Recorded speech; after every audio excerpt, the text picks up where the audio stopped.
Unit 3, Lesson 5, Part A, Elements of Painting. In Part A, we have included the line, form and color. So first we are talking about line.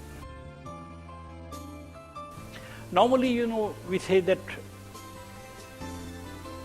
a form which joins the 2 points is the line. It's very easy to say that this is line.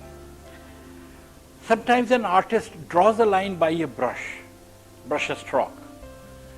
Now this line, normally it looks like a line, but if we elaborate it or if we enlarge it 20 times, this line looks like a form. It looks quite strongly with all width, etc., because we believe that line doesn't have a volume. It has got only a line. But no, I would say that line has got a volume also. The artists have been using line to express or to design intellectually, emotionally, intuitionally. They are using the line in different ways. And line is such an important element of painting. In painting, nothing could be done without the line. With the line, you have the outer structure or the form, which could be said as the contour line, and the form comes out. I draw a human head like this. So those contours, they are drawn by the line. And this line, if I fill up the color there, it becomes a mass. It loses the character of the line. Similarly, I can spread my lines like this, haphazardly, and show my emotion in a different way. So we have to know the lines. There are vertical lines, horizontal lines, diagonal lines. Suppose if I'm throwing some stone, so my posture will be diagonal. With the diagonal, you can show the force, that a force is to be created through this line. Similarly, suppose if I am reclining on a ground, so the line has to be horizontal. And suppose I am very strongly standing just to face a strong problem, then I am just standing like a rock. So it is vertical. So the line, it creates different kinds of expressions, the horizontal lines, the diagonal lines, the vertical lines, and the swirling lines, which can create your emotions in many ways. So the line is to be understood very carefully, and it is to be exercised in detail. See, normally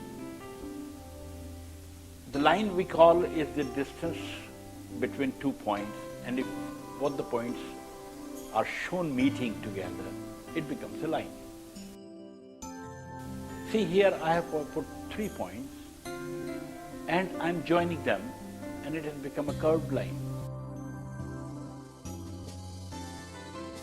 Similarly, I am drawing this pot, and after drawing this pot, I am just going to fill it up. I have filled it up. Now after filling it up, see,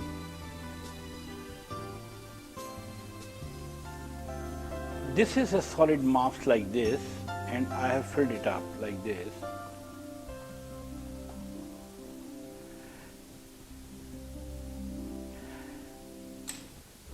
So what happens, you don't see exact line here.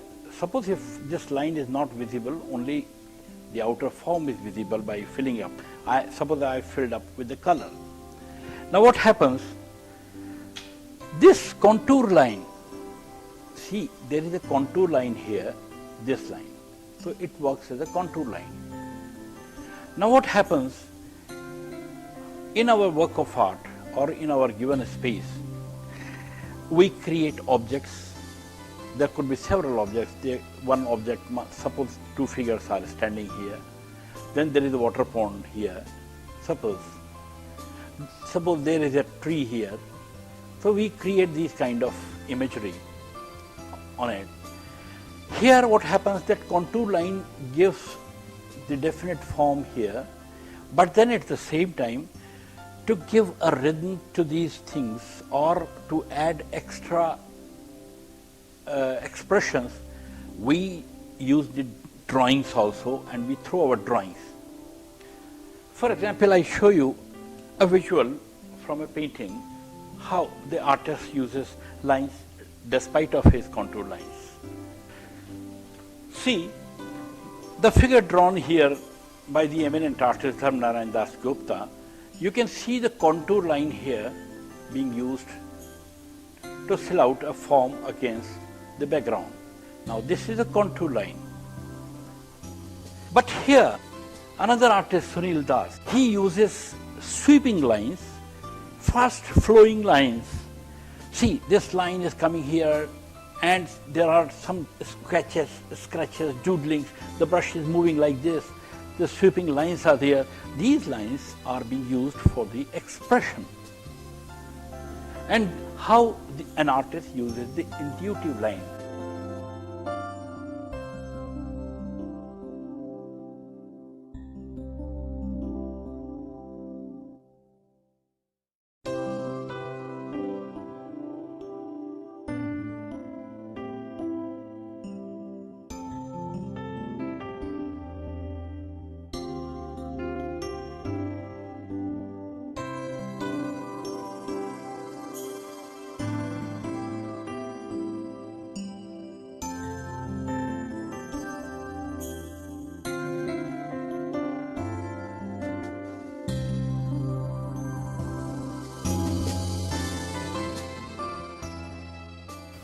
Now see, this could be an example of mechanical lines. Everything I have drawn with the help of this. I have drawn here, this curve has been drawn by this has been drawn by this. So using instruments, various instruments, the artist can create the mechanical lines which are normally used by engineers and draftsmen, etc. But such lines are open to the artist to use, if it is demanded by their artistry. Here also, look, the artist has used even the mechanical lines here, the mechanical lines, by using a ruler. He has even drawn such big lines. This is quite a big canvas of 4 feet by 3 feet. It shows here 170 centimeter into 152 centimeter. Means it's a big work. And the artist is delineating, or he is rendering the lines by instruments. Whereas at the same time he is using the lines here to create the movement everywhere in the background. So how the lines could be mechanically used, how the lines could be intuitionally used.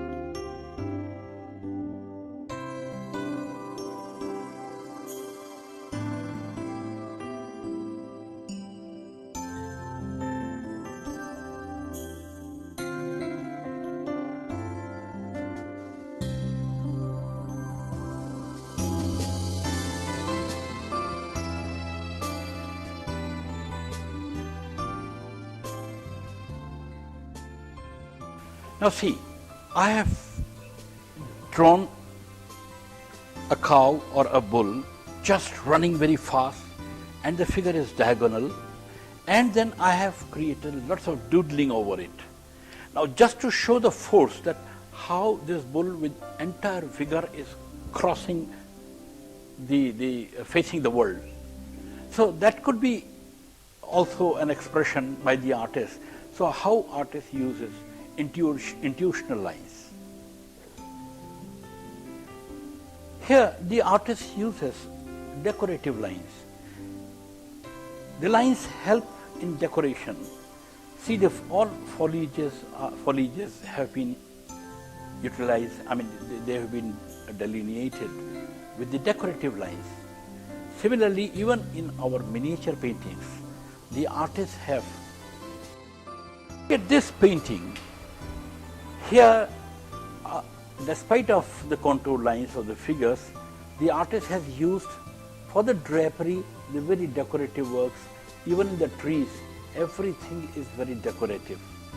You see, everything is bound with the design, with the ornate designs everywhere. So this is how the artist uses line mechanically, the way I showed it in Sunil Das' painting.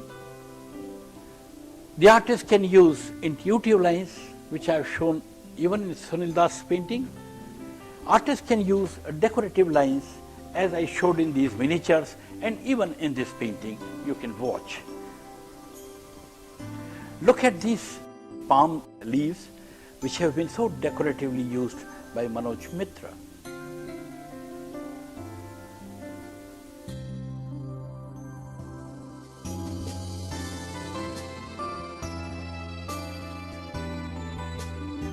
Artist creates his lines by pencil, pen, crayons, using etching needles.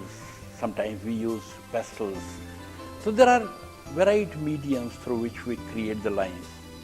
Sometimes lines are very wiry, thin, very fine, and sometimes they are coarse, sometimes they have lots of textures, and sometimes, the lines created looks like lines, but if we enlarge them, they look like the form, the thick form. For example, I'll show you here. Look, this line has been created by a brush, giving a stroke. But if we enlarge the same line, then you see, look at this line. Same line has been enlarged to 10 times, and the line takes such a form, and you can imagine how thick it is. So here, the same line has changed its character. Instead of a thin line, it has become a voluminous line, or it has become a foam. So that is all possible. That's why, we call the arts as plastic arts. So I hope you understand about the line.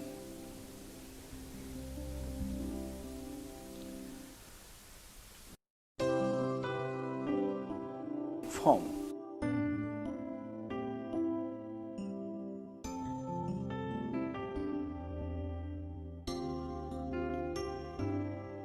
Next element is form.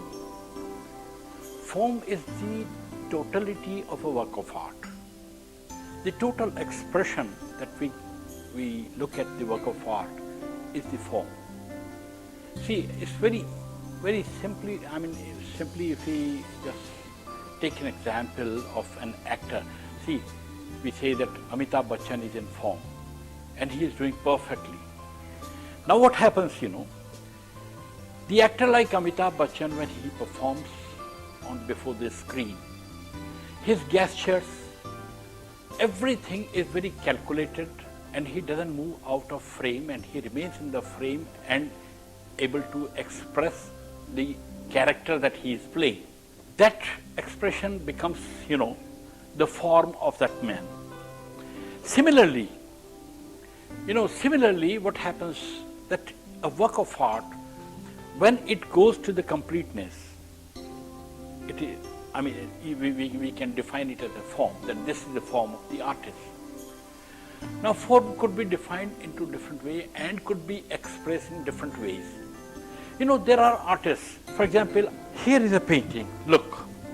Now, some people can count this as a form and this as a space, the remaining area. It is possible, but even this is form, the total, where the things are spreading out from the frame and it is covering the entire surface area of the picture. So this is also a form. This is also a form. Look at this picture. See, here this has been cut down and there is a picture behind. You can see, feel the depth here. Now this surface has been painted. You can call it negative form, and this could be called as the positive form. You understand? And in positive form, you can visualize this area as the positive form, this area as the negative form. Similarly, the artist explores his form, but the form has to reach to the completion. Then only it is a form. If there are smaller units, for example, sometimes we are mistaken, and we should not be misguided with the shape as form. See, there is a woman taking bath. There is a pot in the hand, she is throwing the water on it. This is not a complete painting. I don't say that this form is completed. But here, this figure, is an individual unit of the figure. This bedsheet is the individual unit of the paint, of the form. But this and this cannot be independent form. These are separate units. So form means the totality of a picture, how the artist has created the different shapes, how he has united the shapes, how he has placed it into the space, and how the textures have been utilized, how the colors have been juxtaposed, and the totality of a picture is a form. See, when we talk of form, in a given space, if we have drawn any shape, that works as a form provided it has got a complete relationship with the space. Here in this visual, you see the artist has created this form. This is a sculpture by famous artist Satish Gujral. Now, in a sculpture, space is open and space is not restricted here by anything. The space is clear cut. So you can very clearly define that here is this is the form of the sculpture. Because every activity is happening inside this contour line. So this is a form of a sculpture. But when we jump to a painting, in painting all four sides of the canvas or the given space, that starts attacking the shape, whatever we have drawn. Had it been a painting instead of a sculpture, then you see these areas would have been very negative space.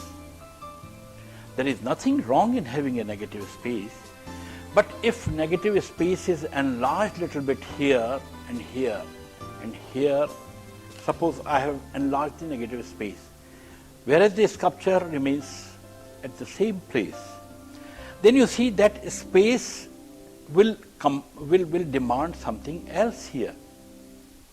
That happens in painting, that you have to take care of all four sides, how the forces are working against it. Suppose this curve is there, then this corner demands something here and there has to be something here had it been a painting. This is a sculpture with a space, but I am talking in relation to a painting. We jump to a painting by the same artist, Satish Gujral here. Here the artist has created this shape which is working as a form here. But unlike a sculpture where the space is highly defined like a cutout, here the artist activizes the entire space by various textures. So this is how the artist, creates his own space, and the basic shape through which he is wanting to say something is taken up in relationship to the space. So space becomes most important for an artist to create a form. A positive form is here. This is a negative form here, but the negative form means the space also.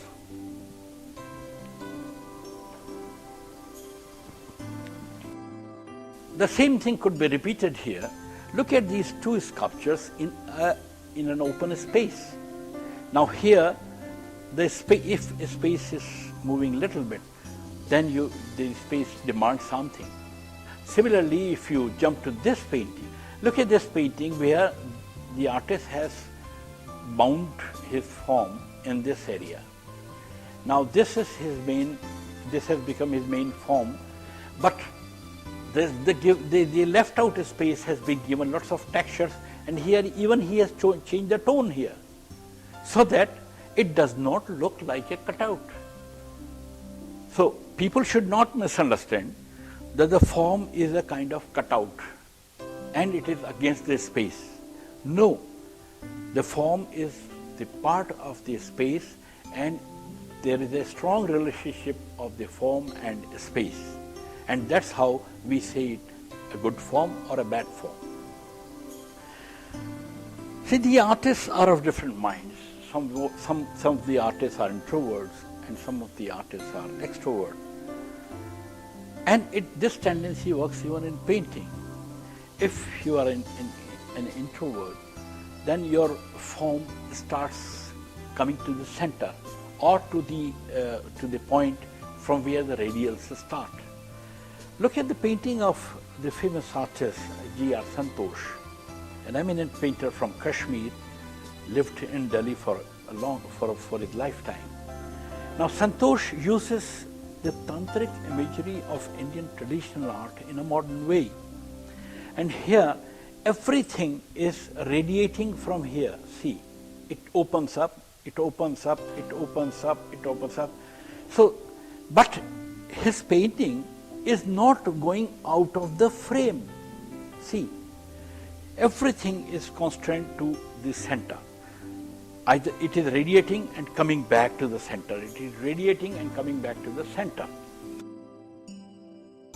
Here, Birende, another painter, the senior painter, he also painted something like that, that everything is whirling into the center, center, center, center, because he also belonged to the tradition of tantric paintings. Here also Birende paints the similar kind, with the similar tendency. And there are painters who are extrovert. In the painters who are extroverts, their forms are spreading out of frame. It has no limit. Like mural, their works are going out of the frame. That is the form which goes out of the frame, not the figures or the shapes that artist has created.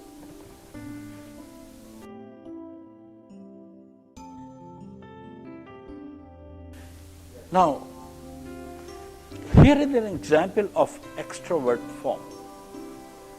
The artist Arup Das paints here the story of Mahabharata. You can see Gandhari here, Dhritarashtra at the back, and Draupadi's Chilharan has been painted here, and Pandavas have been painted here. Now, the story is dynamic, pathetic, so the artist has left very little space where no imagery has been done. Just look here, this much space he has left, only this much. Otherwise, he creates the crowd everywhere so that lots of happening is around. Whatever, the depth he creates through silhouetting the figures with little bit darkness here.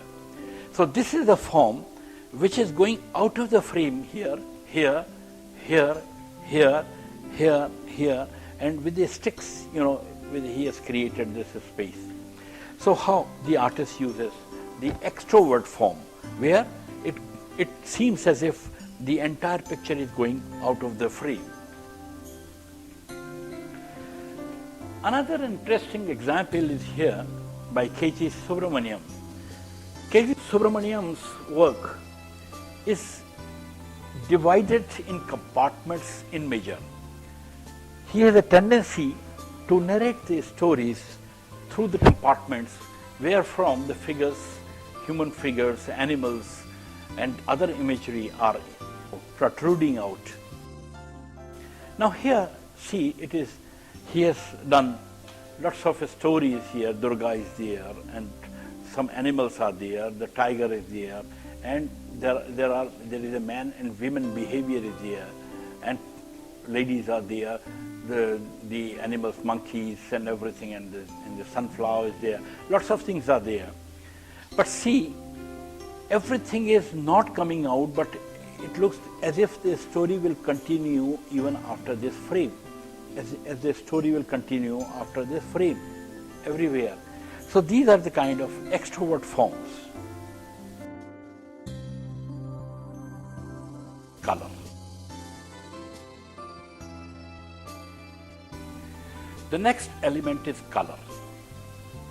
See, color is not an entity. How do we see color? You know, color is visible only because of light.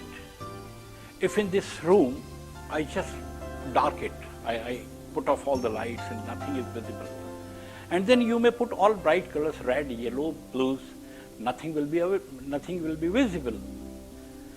How do we see the color? It is the sun rays, sunlight. When the light falls on the particular surface or area where the color pigment is applied, that particular pigment has got a quality to absorb a few rays of the light, and it reflects a few wavelengths or the rays, and that's how we see that particular color. It's a scientific term, way of saying, but as artists, you know, the color is very important phenomena for us. How do we deal with it? Now see, we talk of kinds of colors. You know, we have talked of the properties of color, but we have to understand the physics of color. You know, mainly there are three primary colors: red, blue and yellow. We all understand. Mind it, red, blue and yellow. These three are primary colors. With these three primary colors, you know, red, blue and yellow, if you mix yellow with the red, the color we achieve is orange. Similarly, with the yellow and blue, we achieve the green. And with the blue and red, we achieve the purple. Now these three colors which we have now achieved out of mixing the two on each side, you know, this is known as secondary color. And after secondary color, you can achieve the tertiary colors between the two. For example, the orange and the red. If you mix, the tone in between will be orangish red. That will be tertiary color. So similarly, after tertiary color, we can have quaternary color also. You know, so primary color, secondary color, tertiary color and quaternary color. So you can, by mixing the two and in between the ranges, you can increase your palette. So how we grow with the palette, that it is not limited to the primary colors only. Now see, these are the basic primary colors: yellow, blue and red. And these three colors, if are mixed with each other, then they create another color. For example, if we mix yellow with the red, it will become orange.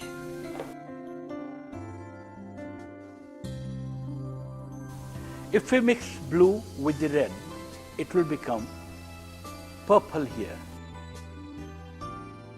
And if we mix yellow with the blue, it becomes green here. Okay?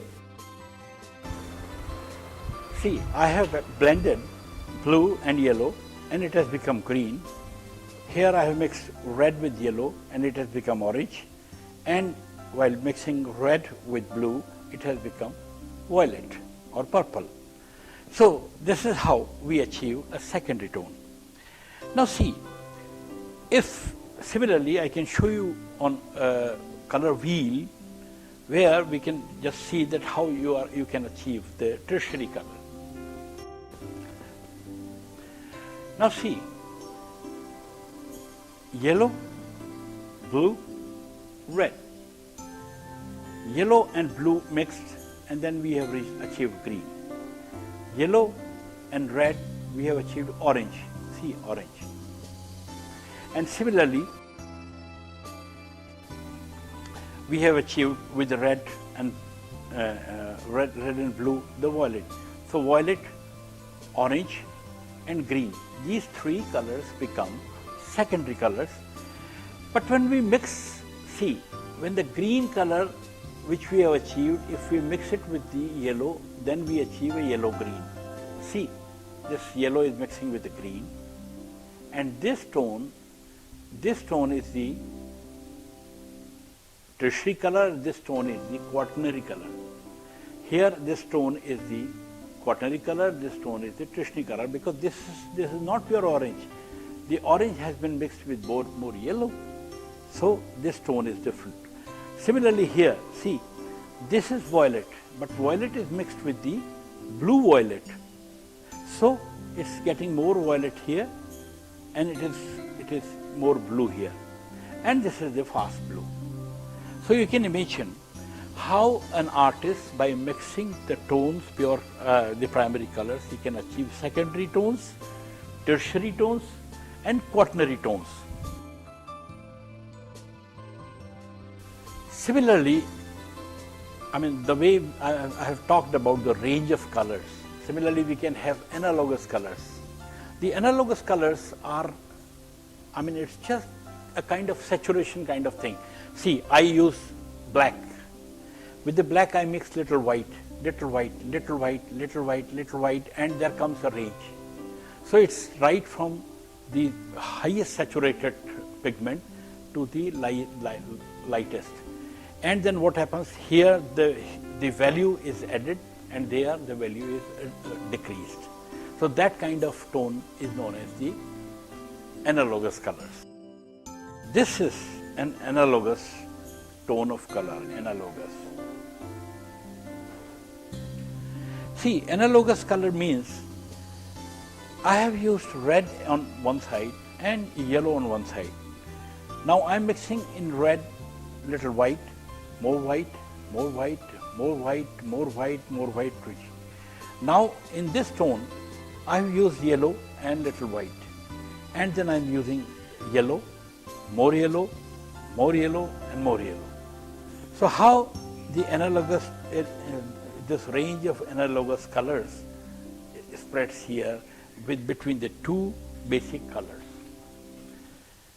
While painting, you know, many artists choose to use this color against this color or this color against this color. That is a personal choice. That is altogether a different thing. But one has to know how the colors are softened and how the tones between these colors are created. The application of the color is so important to a painter, and before applying the color to the surface, he should be able to understand that there are a few qualities of color. What are these qualities? The scholars have divided it into three parts: hue, value, and intensity. Now what is hue? See, hue is, I mean, you say red color, but red, you know, it spreads from crimson to burnt sienna. So crimson, then you can go to rose madar, you can go to vermilion, you can go to scarlet, and you can go to burnt sienna, Indian red. Such a range is there. But all these colors which comes in the red will be known as red hue. Similarly, you can have yellow hue, you can have blue hue. Understand? Now, see, there could be, you know, this is about the hue, that how hue could be enriched with different tones.